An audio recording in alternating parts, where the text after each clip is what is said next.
Hi besties! My name is Angie, this is my channel, maybe I'll read today. And today we're doing a movie video! Boop, boop, boop, boop, boop, boop, boop, boop. Which I'm really excited about, but also equal parts nervous about. In part, it's because I have this feeling of like imposter syndrome. Like I've never worked on a movie. Like the closest I've gotten is like editing videos for this, but I think a part of me maybe doesn't feel super qualified to talk about like cinematography and directors and blah blah blah blah, which is dumb because I talk about reading and books all the time, and it's not like I've ever written a book either. Like if we use that argument, I'm equally unqualified to talk about books, but I don't have any hesitation in doing that. But I think it's also because movies feel more personal to me. I go to my local theater so often. I'm a member, first of all, so I get discounted tickets and I get free popcorn on Wednesdays, but I go there so often that if I don't go for a long period of time, and by long period of time, I mean like a month, when I come back, the guy who checks the tickets is like, oh my God, you're back. What happened to you? I'm not saying like I'm an icon, a legend, a presence, but I am saying like I'm there a lot. In 2024, I got even more serious about my movie watching, which again sounds a little absurd, but I got serious. I locked the fuck in. And generally, I watched 217 movies this year. And of those 217 movies,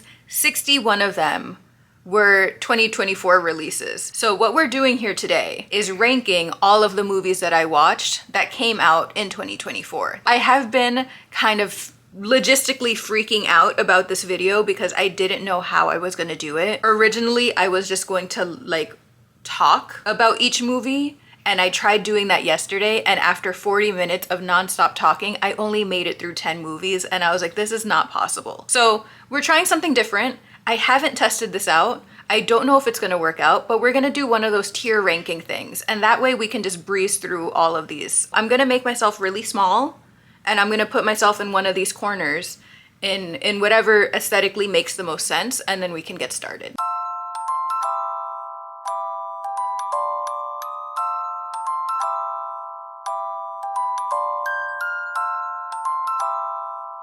So the first movie on our little tier ranking is A Quiet Place Day One. I actually watched this last night and I really enjoyed it. It didn't like completely rock my shit, but I am still thinking about it a little bit. And I love the characters and I love their arc and I love their like impact on each other, and more than anything, I love that fucking cat. And next we have I Saw the TV Glow, and I'm already hovering around C, and that's exactly where she's gonna live. I can really appreciate the themes of I Saw the TV Glow, but what I didn't like was the sound design. There was a lot of like TV radio frequency, and it was so loud and it was so buzzy, and I can get a little sensitive about like electronic-y noises.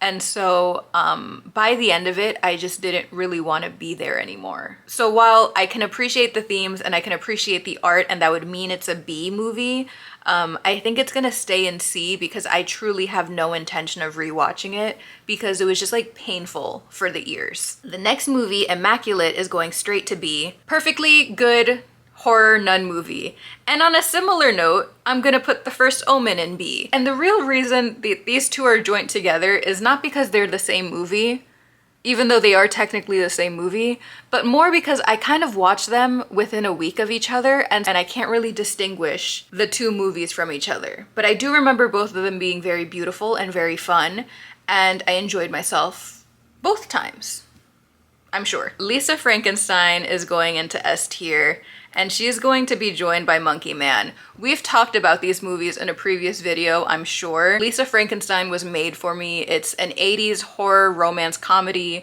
It's Frankenstein inspired. It came out around my birthday. It felt like the most me movie of all time. And then Monkey Man is actually one of my #1 movies of the year, so I'm just gonna put him in the front. I don't typically like action movies like this, but after I saw that movie, and I saw it like 3 times, I consumed every piece of media about it. I like couldn't get enough of this movie, and I would be like driving to work and just like thinking about the movie and getting like teary-eyed. So that one is #1 movie of all time for sure. Twisters would have been S tier, but I rewatched it recently and it didn't hit the same, so I'm gonna put it in A tier. It's still a really fantastic movie, and I think it's the perfect summer movie, and I think the problem of my most recent rewatch is that I watched it in December, and so like mentally it wasn't clicking for me, but still fantastic. Great soundtrack, great characters. Abigail, S tier. Such a fun movie, no notes. Can't get enough of that girlie whose name escapes me, but I love her and she's somewhere else on this list. Dan Stevens is such a good horror guy. I love to see him do his thing. Can't wait to see more of both of them. Thelma is also going in S tier. I think it's so funny to me that two of my favorite movies of this year were action movies, because again, I'm not typically an action guy. But the fantastic thing about Monkey Man and Thelma is that they take the action genre and they put a new, more personal spin on it, because Monkey Man was a story that Dev Patel was very personally connected to, and Thelma is basically Mission Impossible but grandma style. And the reason why it was created was because the director like was spending time with his grandma and he just like created this scenario and he kind of ran with it, and I think that's really sweet. Sing Sing, I don't want to call Sing Sing mid because I can appreciate what it's about. So I think I'm gonna put it in B because it's a little Oscar baity, such a beautiful story, and it's such a beautiful movie. And one of the most amazing things about it is that a lot of the cast were actually part of this theater program in Sing Sing.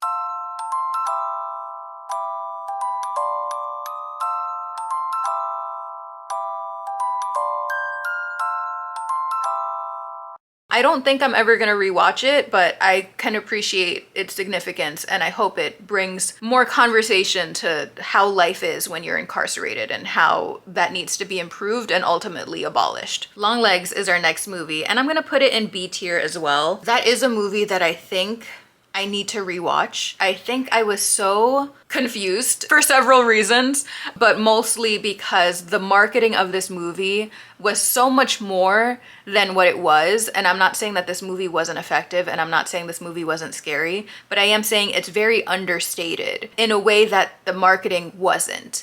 And so I think that confusion, that contradiction really like messed with me. Babes, unfortunately, is going straight to D. I am just not the target audience for this movie. This movie is about having babies. This movie is about pregnancy. I have no intention of doing either of those things, especially not through my own body. And so when I was sitting there in the movie theater and they were making the pee pee poo poo fart jokes about how hard it is to push a baby out of your body, everyone else in the room was laughing.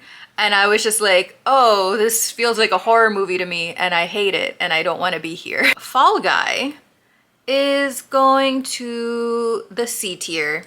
I think this is actually a very good movie and I actually enjoyed myself a lot, and I think Ryan Gosling and Emily Blunt have amazing chemistry in this movie, but I just hated the fact that they did a Johnny Depp Amber Heard joke. I don't know who approved of that joke. I don't know why they did, but that overall just like left a really bad taste in my mouth like when I watched that scene. And so I don't really have any intention of watching it again. And so it's going to live in the C tier, and that's perfectly fine. Upgraded is objectively an okay movie, but she is going to the A tier because this is a movie for me. And I'm gonna put her in the front too, because that's how much I enjoyed her. This is a movie for all of the Capricorn Venuses out in the world. This is a movie about getting your bag and securing your career and being that girl. And then also there's a cute British guy like as a subplot over here. But like the main core of the movie is about this young woman getting her coin. And I love that. The next movie we have here is Love Lies Bleeding. And I think that that's also going to go to B. Because I think this movie also has potential. I think if I rewatch it, I'm gonna really enjoy it. But when I went to see it, it was Good Friday, the Friday before the Easters. And if you're Catholic and or Christian, you know that you can't eat meat on a Friday. And so you usually opt for fish. And someone in that fucking theater showed up with like fried fish meals. The entire theater room smelled like fish. And of course, these two people had to sit right next to me. But also one of them kept laughing every single time they saw Katie O'Brien like super muscular because they couldn't fathom the idea of a woman being muscular. And then the other one was scrolling on TikTok the whole time. So the entire time, my nose irritated by the fish smell, my ears irritated by this kid's laughter, and then my eyeballs irritated because I keep seeing flashes of light in the corner of my eye. So I think overall, it's actually C tiered. My movie watching experience was so bad I couldn't actually concentrate on the film. I think if I rewatch it, it'll be B tier, but for now it's gonna be C tier. And I think Drive Away Dolls is going to be B tier. I think it was really fun, and yet I don't really have any intention of rewatching it. So there's that. The Beast is going to be A tier because that movie's a ride. Maybe it's S tier. It's a movie that's really hard to explain because it's actually 3 movies into one movie, and there's a lot of like time jumpy, timeline, time travel kind of bullshit going on. But it's so fascinating because at the core of this movie, it's about soulmates. And what if your soulmate is actually the person who kills you? That idea of a bad soulmate is really interesting to me, and so it has continued to haunt me, and I still think about it to this day, so she's gonna be up there. Totem, I think, is gonna be A tier. I really love this movie. It's a movie about a young girl and her family, and they're hosting a birthday party for her father who's dying. And so it's equal parts birthday party, but also a life celebration because like he's truly not gonna make it. And we follow this young girl as she's realizing like the severity of this birthday party. I went to see it with my mom, and we had like a super cathartic, like healing moment in the car, like after the fact. But it also just truly hit too close to home that I don't have any intention of rewatching it. I could just think about my childhood, you know, and then just like watching the movie. Late Night with the Devil would be in A tier or potentially even B tier. But the fact that they used AI imagery kind of rubs me the wrong way. So I kind of want to punish it for that reason. But it is also a lot of things that I like in movies. And it uses practical effects like really well. And yet they couldn't be bothered to hire an artist to do like transition slides. They were doing all of this practical effects magic, and then they said, oh yeah, skeleton picture, let's just put that in AI, whatever, who the fuck cares? So for that reason, I think I'm gonna put it in C tier. The Substance is going to be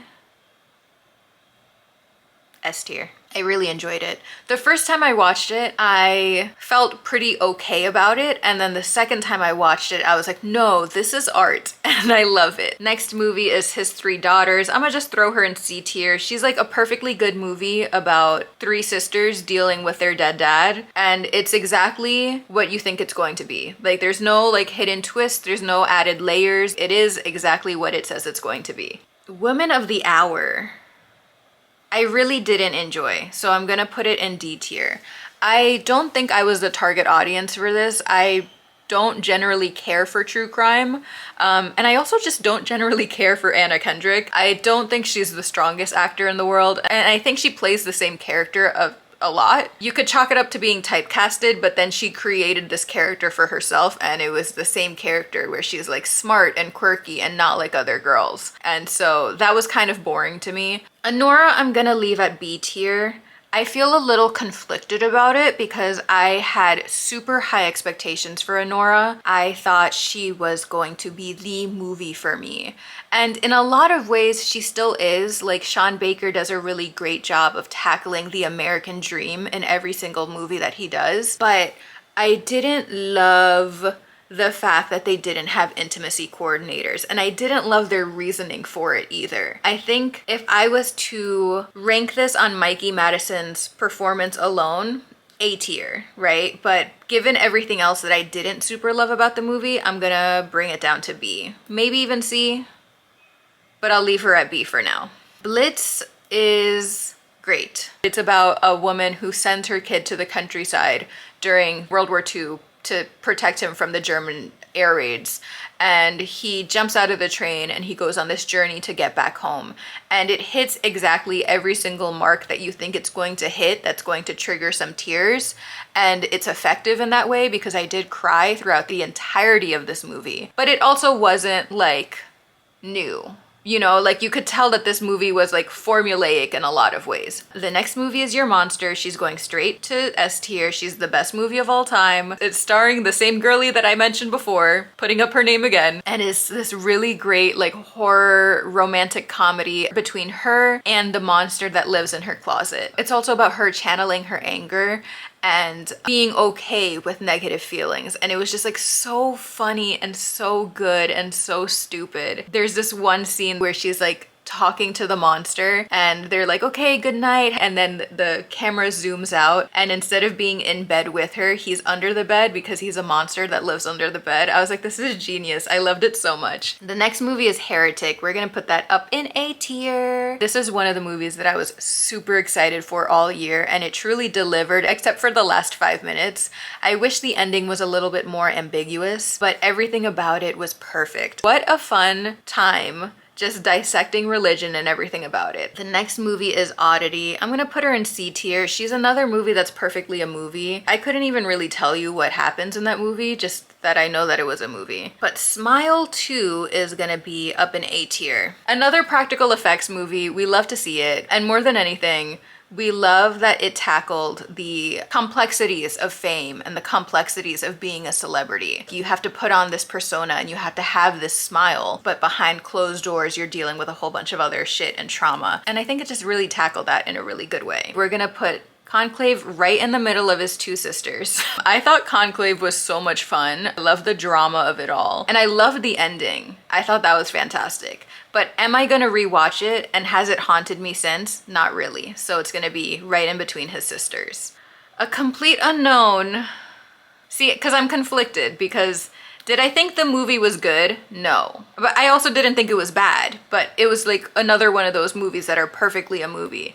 But did I like what it had to say about art and artists? Kind of. I'm gonna put it in A for right now as I think aloud. It sounds stupid, but this movie kind of reminded me of Chappell Roan. Like, Bob Dylan and Chappell Roan have nothing to do with each other except for one thing, and that's that their fans fucking suck. Because Bob Dylan started off as a folk artist. People loved him. And the thing that they loved the most about him is that he is a contrarian. Every single thing that he did about his music and about his songwriting went against the norm of folk music. And they loved it. They ate that shit up. And then when he wanted to further develop his art and he wanted to try new instruments and he wanted to form a band and do electric guitar, suddenly that was too much. And suddenly all of his fans wanted to put him back in the box of folk artist. And so it's this really fascinating discussion of like supporting an artist for their art versus supporting an artist for like what you project on them. And that's what reminded me the most of Chappell Roan. I feel like people have tried to put her in a box, which is really weird because everything about her is like out of the box and like new and contrarian and innovative, but like people don't want that to change. They want her to keep being innovative in a way that they expect her to be. And so for that reason, I think I'm gonna keep it an A. Nosferatu is an S tier. I watched it a few days ago and I'm still thinking about it. The only reason why I'm hesitant about putting it on S tier is because I don't want people to think that I'm those Nosferatu stans. The people who will watch the movie and who have completely missed the point and who think that this is a really funny romp about like monster fuckers, I'm not them. This is a movie about child abuse. This is a movie about trauma. And I for one, think that there's something immensely wrong with your noggin if you come out of that movie and think that that was a happy ending and think that like shipping Count Orlok with Ellen is a good thing. But I'm putting it an S tier because it is a tragedy, not because it is a romance.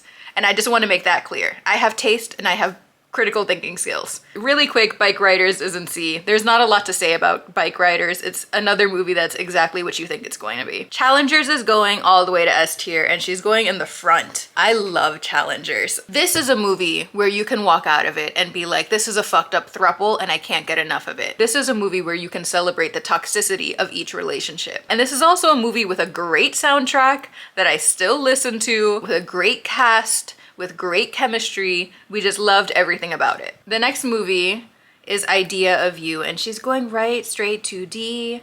This is a movie that is the exact antithesis of Challengers in the way that there's no chemistry, there's no plot, it's so unsexy, and this is another movie that if you say is one of your movies of the year, I am severely judging you. At a certain point, I noticed that the camera work was so shaky, and it wasn't even like they were outside or they were moving around in the scene. I think they were just in a kitchen and they were just like talking about making sandwiches, and the camera was just like And I was so appalled at the quality of this camera work because I was like, can we get the camera guy a chair so he can like rest his, can you get a stack of books to put the camera on? Or at the very least, can you go to a dollar store and get a tripod? And then as soon as I noticed it in that scene, I couldn't stop noticing it in other scenes and it was just driving me nuts. So everything about this movie just sucked for me. Kung Fu Panda, on the other hand, was perfectly fine. I'm gonna put Kung Fu Panda on B tier just because I love Kung Fu Panda. I think it's a great franchise. Obviously the first two movies were the best and it is kind of suffering from like Shrek syndrome where the more sequels they make, the less good it is. But I still ultimately had a good time with this movie. La Chimera is going to S tier. It's a beautiful movie about grief. It's a beautiful movie about treasure hunting. It's a little surrealism, magical realism in it. Like there's something about Josh O'Connor's character that is like almost psychic in some ways, but it's so fucking good and it's so beautiful. And it's one of those movies that I still think about now. And I think I watched it back in March. I just want to see more of this director and I want to see more of Josh O'Connor, which I've actually done a lot. I think he's like one of my most watched actors according to letterboxd. The Old Oak is going to be in D tier. This movie was fine. It's about a struggling community and like tensions arise when Syrian refugees are brought to the community and they're being given like community services, and these people who have been there forever hasn't seen a single food drive or a single dollar in their aid. So there's a lot of conflict, there's a lot of racial tension, and the whole movie is basically about how we're all human and we have to prioritize community and help each other, etc., etc. And those are themes that I love in life and in movies and in media. I'll give it some credit, I'll move it to C, but the reason why it's not such a huge hit for me was because it was so heavy-handed in the way that it dealt with these lessons to be learned that it felt like one of those movies that you put on in like elementary school so that you could teach your students that like bullying and racism is bad. So much so that each scene that like had a lesson would fade to black for like 5 seconds so that you could like really sit in it and you could really think about it. And I was like, you have to be fucking kidding me. Like, we're all adults here. We can pick up what you're putting down. Like, you don't have to hold our hand or you don't have to pick it up for us. Like, we should be able to make these connections ourselves. Apparently this is like the style for this director. Apparently a lot of his movies were like that, and I think that sucks. I think when you have that little trust in your audience, you kind of suck a little bit. I think you have to be a little bit more nuanced and have a little bit more of a conversation with your audience instead of a lecture. Maybe that's my problem with this movie. It felt like a lecture and not a conversation. I'm moving it back to D. The next movie is The Taste of Things. This is a beautiful movie. Absolutely beautiful, Gorgina, stunning movie about cooking and about like feeding people as a love language. A lot of this movie is just like cooking montage, but it's so beautiful. And I was like literally drooling watching this movie. Like I was so hungry at the end of it. And then also just like the love story was very beautiful as well. The next movie is Alien Romulus, and I think this is going in S tier. The next movie is Alien Romulus, and she's going straight to S tier. I enjoyed Alien Romulus so freaking much. I know a lot of people said it was just a little pandering and it was just a little whatever to like the Alien franchise and blah, blah, blah, blah. I don't care. I was successfully pandered and I had a really good fucking time.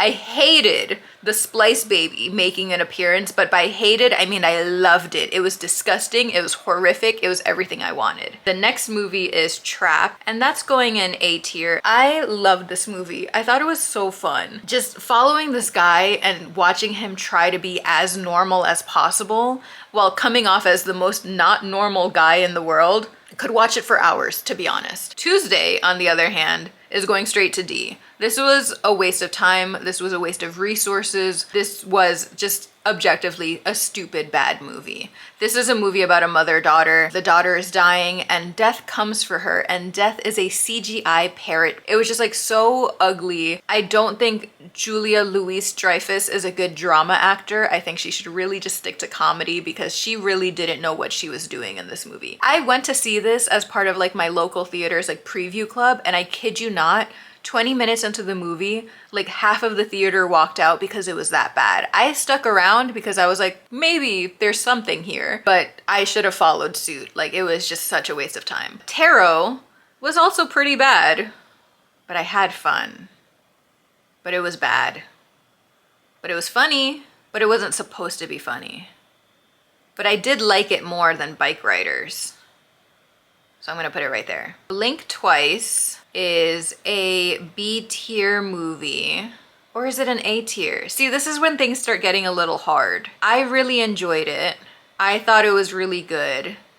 I thought it was also really awful in content.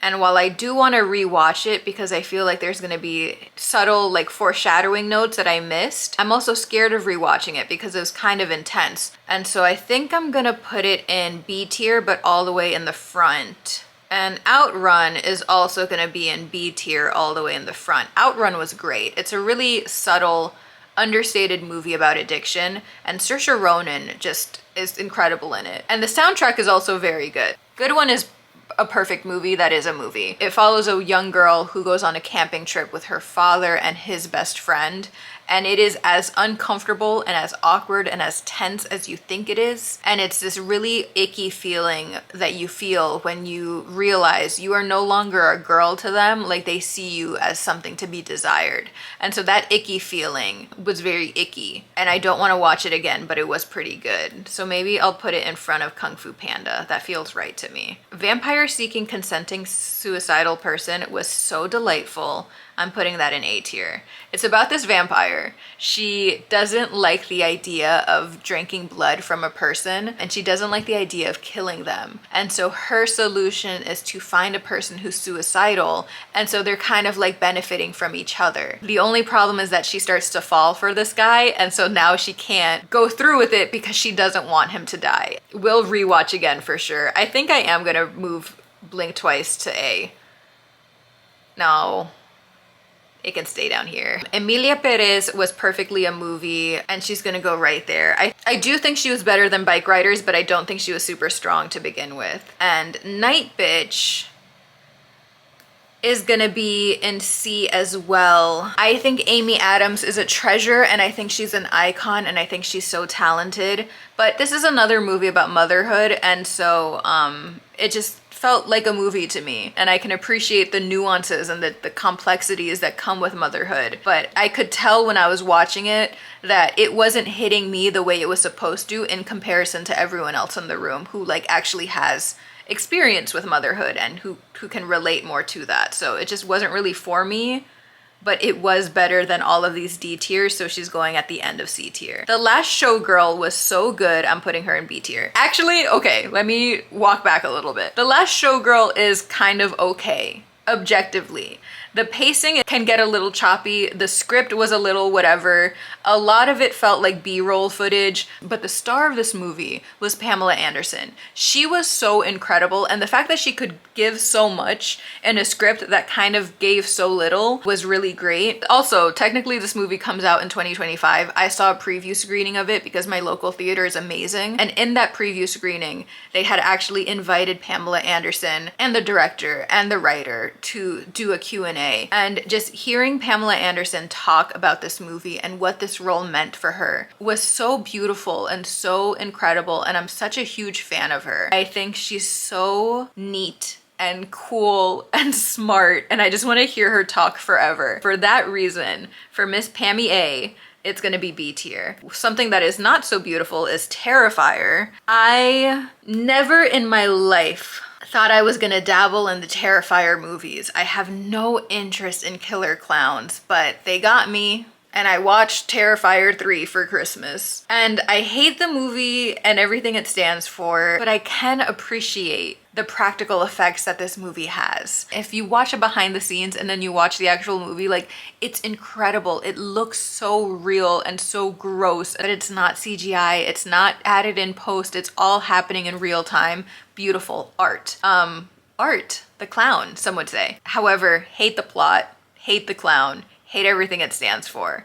And so I'm kind of conflicted because on a technical level, I can really appreciate it and I think it's very much B tier, but on a plot, storytelling level, I hate to be in this universe, and so I think my feelings of disgust outweigh my feelings of admiration, so I'm gonna put it in C. Baby Girl, unfortunately, is going in D tier. I thought this movie was so bad, and it sucks because I was really looking forward to it. I thought it was gonna be so fun. I love Nicole Kidman. I love how horny she is for cinema because I feel like a kindred spirit with her. Like, I think she's great.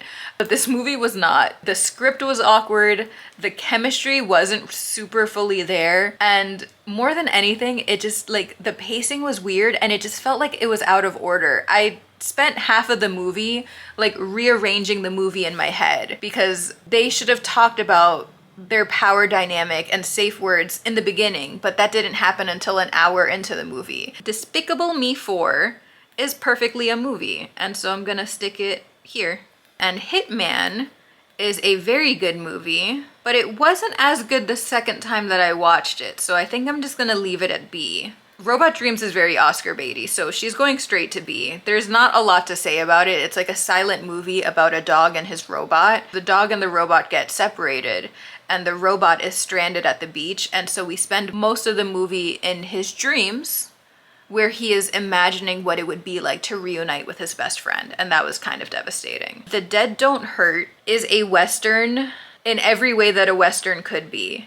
And in that way, it's kind of predictable, but it was also such a love letter to the genre that I kind of was obsessed. And you could tell that this was like a passion project, and this was a genre that they really loved and they wanted to honor. And so for that, it's going in A tier. The next is Problemista. I honestly equate this movie to how I feel about I Saw the TV Glow, so they're gonna be right next to each other. The next movie is Cuckoo. Watched it twice. We love to see Dan Stevens act like a freak, to be honest. I love a cuckoo bird motif. If you're not familiar with cuckoo birds, they're like a type of bird that purposefully lays their eggs in different nests so that other birds have to raise their babies instead. And so if you go into the movie knowing that, it makes sense, but I can acknowledge that if you go into this movie not knowing what a cuckoo bird is, not knowing what they stand for, not knowing what they do naturally, this movie feels very random. Beetlejuice, on the other hand, that's a D tier, which is so disappointing. I was so looking forward to Beetlejuice. It felt so wrong. It felt so off. And all of the characters felt so out of touch to who they were in the first movie that it could have just been its own movie. Like, it didn't have to be a sequel. And there was a subplot about like Beetlejuice's ex-wife, which was really only put into the movie so that Tim Burton can show off how hot his girlfriend is. And like, yes, she's super hot, but she had nothing to do with the plot. So every single time she showed up on screen, it was kind of just like oh, okay, I can check out for 10 minutes because this has nothing to do with anything. And so that's unfortunate. But The Wild Robot is going straight to A. What a beautiful movie. However, We Live in Time, I also equate this movie with his 3 daughters, so they're going to be right next to each other. It might be because their posters kind of match, but they also kind of just delivered the same exact feeling of like oh yeah, that was a movie. And Anyone But You is our last movie, and that is going to be a B tier movie. I think Glenn Powell has chemistry with everyone. Like, he is just such a charming guy. He is such a star. And ultimately, the thing that didn't work for this movie was when Sydney Sweeney and Glenn Powell had to pretend that they hated each other. And so when we finally passed that obstacle and they could actually start interacting with the intention of falling in love, I was like, this is what I came here for. So rocky start to the movie, but ultimately very good. And also, we love a Shakespeare retelling in this household. So that's my tier list. I also spent a lot of time like ranking my movies like one by one on Letterboxd. So if you want to see the actual rankings of these movies, you can check that out on my Letterboxd, and you can also follow me if you even care. So thank you so much for watching. I know this was a little different. I hope this worked out. Editing Angie hopefully did their thing, and this came together in a very easy to watch way. And I'm hoping to do more movie videos in the future. Like, please sound off in the comments if you enjoy this content.